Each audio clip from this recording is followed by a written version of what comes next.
Elhamdülillahi Rabbil alemin. Esselatu vesselamu ala Resulillahi Muhammedin ve ala alihi ve sahbihi ecmain.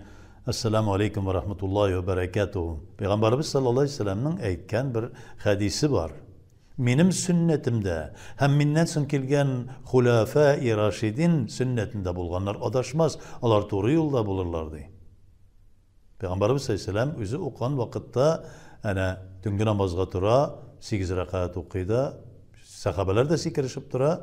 Şol vakitte Peygamberimiz sallallahu aleyhi ve sellem başını silkide kirip gite yine 8 rakat okugandan soň.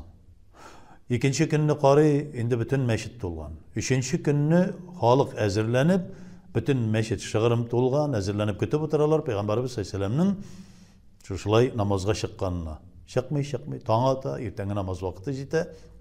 Şol vakitda gana Peygamberimiz sallallahu aleyhi ve sellem kelip erteňe namazını okuyorlar. Ya Resulullah ýyklap kaldyň ahyrdy. Ýok di. Wajib üstügizge wajib bolmasyn üçin dip şuşulay işledim di. Şondan soň Ömer ibn Hattab radıyallahu teala anhu bir günni meşitke kelip kirede. Meşitte türlüsü okuy. Kimdir 8 rakat, kimdir 12 rakat, kimdir 20 rakat. Deginde bir grupymynda bir grup türlüsü okugan vakitda yok bulay bulmaz. Jemaat biz bir bütün ümmeti Muhammeddi. Birgeleşirge kerek. Birleşirge kerek. Birgelep okurga kerekdi. Hem bir sahabede bit. Şunu istet tura kerek. Bir sahabede karşı çıkmay. Bundan soň tutunup ol vakitte halif Ömer ibn Hattab radıyallahu teala anhu halif bolgan zamanında bugünkü günden tutunup meşitte 20 rakat bilen namazlarını kılaşakbız di. Nik bir sahabe söz aytsin, nik bir sahabe karşı çıksın ol vakitte. Kirisinçe Hazreti Ali kelip, ey emiril müminin, ey müminlerin halife, ey Muhammed sallallahu aleyhi ve sellem'in halife, sen şundi bir meşitni nurlandırdın di. Şuşunun kadarık namaz bilen, şuşunun kadarık bütün mümin Müslümanlar birleşti. Bütünüsü birleşip 20 rakat okuyorlar. Nindi nur kirttin meşitke, nindi şatlık ümmeti Muhammed'ke di. Peygamberimiz sallallahu aleyhi ve sellem bulay okugan, başkaları tegilay okugan, falan okugan degen bu elbette biraz nadanlık hem başka türlü şuşu gilimni, mağlumatni anlamav yaki kurmav yaki körürge tilemev. Den kelip şıkkan bir fırsat. Sabır bulu. 20 rakat. Allah subhanahu teala hatta ana nişik anarga kulluk көрсәтер üçün Allah teala'ga biz kulluk көрсәтергә tiyişmiz. Mena kulluk көрсәтегез di Allah teala. Gibadet ve ma halaqtul jinne vel ins illa liya'budun. Men baratik sizni mena kul bulsunlar üçün.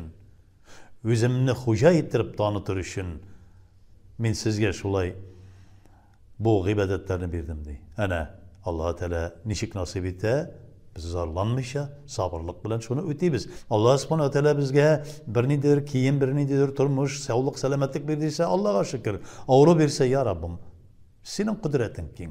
Bizge yardım et deyip dua kılabız. Eğer de zarlanabız iken kimge zarlanabız? Özümüz gibi bir neyse buldura almay turgan bir mahlukka mı?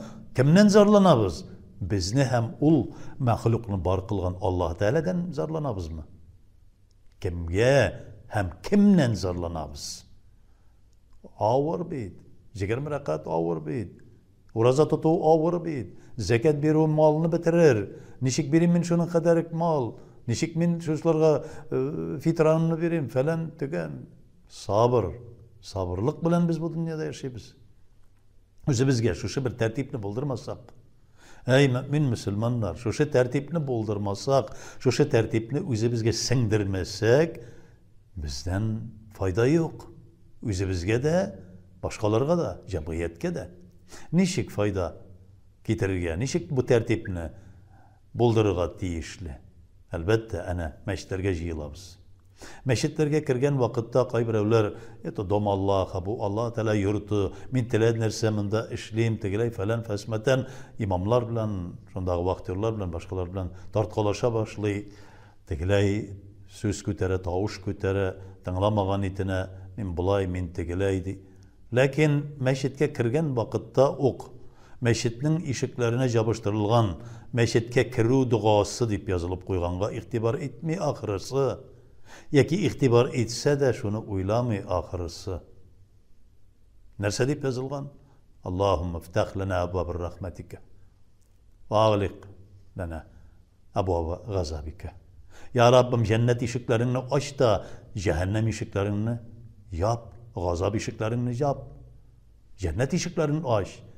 Bu meşitke kirgen vakitte cennetni sırap kiremiz. Cennetni sırap kirgen vakitte hay hu kelip kışkırıp tertipsizlenip yaman sözler bilen bir-birimizge ırmır kelip bir-birimizge tish qayrap bir-birimizni sögünüp bir-birimizge naşarlık işlep yaki kelip kirdin de jatıp anda nindedir telefon qarab oturasın mısın? Cennet sırarga kirdin Allah Teala karşına. Meşitlerge kelgen vakitte de Allah Teala kiyimlerigiz matur bulsun. Bizeklenip bizenip keligizdi. Bizenip degen söz puxta, pak, şista kiyimler bilen keligizdi.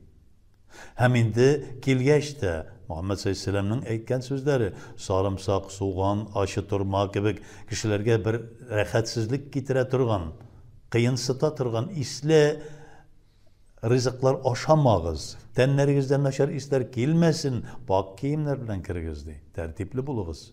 Şolay Allah Teala ayta. Namaz kılgan vakitte da.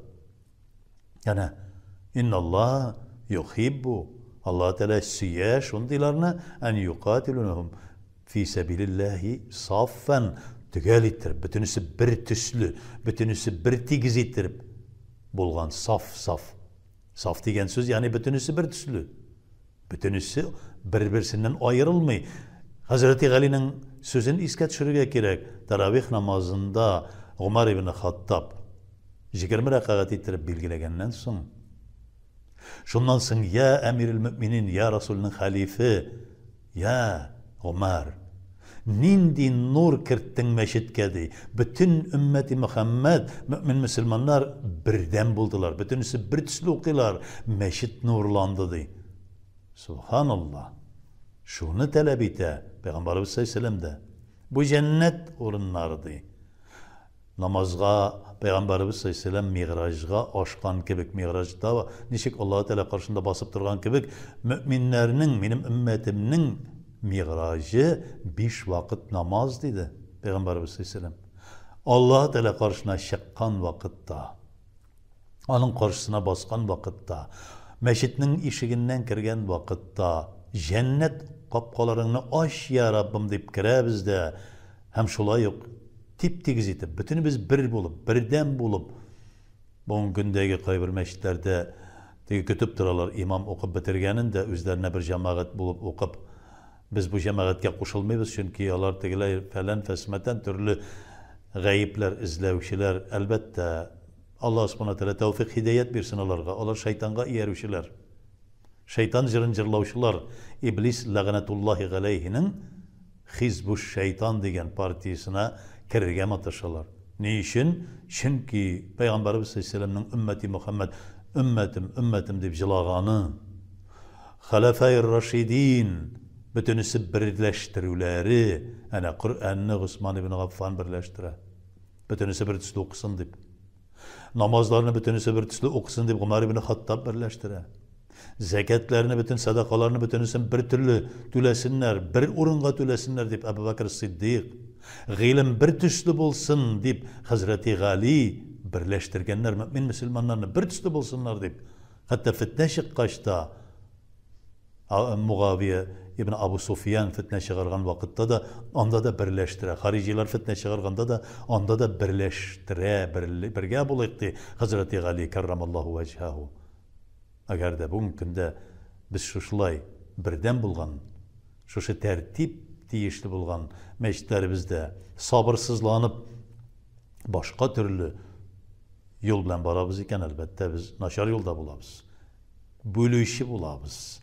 Peygamberimiz sallallahu aleyhi ve sellem'e onun sahabelerine, Hulefai Raşidin'e karşı çıkan bulabız. Onlarga düşman bulgan kişi elbette Allah-u Teala'ya düşman. Allah saklasın. Allah subhanahu teala tutkan orazalarımızı kabul etsin. Birgen fitralarımızı, fidyelerimizi, zekatlarımızı, birgen sadakalarımızı, kılgan barlık amel ibadetlerimizi de kabul edip Allah-u Teala deyişli ecir sevaplarını nasip eylesin. Esselamu aleyküm ve rahmetullahi ve berekatuhu.